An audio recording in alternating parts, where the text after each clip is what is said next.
2017 F-150, 5-liter. Complaint of no heat. This truck has 138,000 kilometers on it. So we've done the preliminary stuff. We've already checked for coolant, water pump flow, and ensured the heater core is not plugged.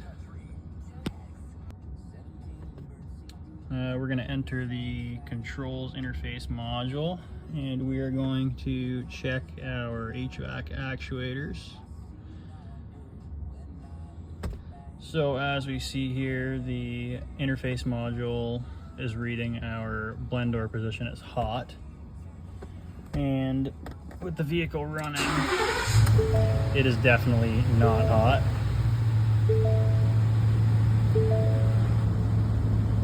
This truck, being single zone climate, will have 3 HVAC actuators, one in the passenger footwell, one behind the center stack, and one in the driver's side footwell. The actuator that we're after today is the blend door actuator, and that is located just under the passenger's feet over there. Okay, so with the seat back, and it's kind of hard to see, but there's the actuator there. I already know that it's not working, but a good way to tell if it's working or not is to just get under there, and there will be a gear, and you can see that white gear up there. And if you just play with your temperature dial here while you watch that gear, mine is not moving, and it should move from hot to cold.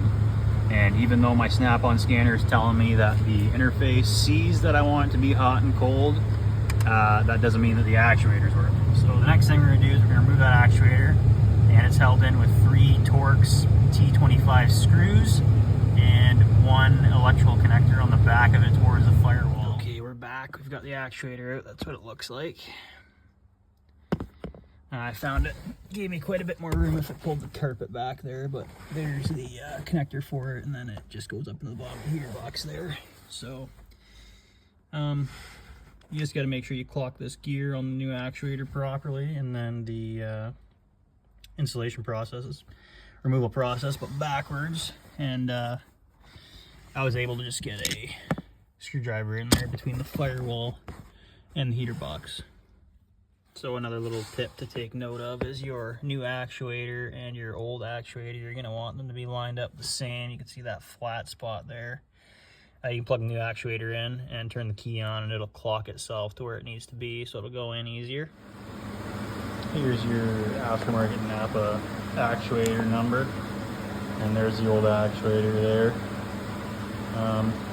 My guess is one of the little gears inside here has failed or fallen off. Short of taking it apart.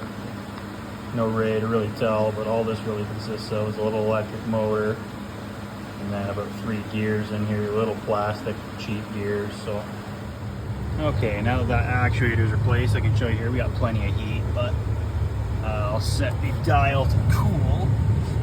You can see what I mean here, and we're just gonna watch that little white wheel in there, and when I switch the temperature, see that moving? Well, that's just moving from cool to hot here in our box, and now we've got plenty of heat out of here. Hope that video helps anybody out. It's a pretty expensive job at the dealer.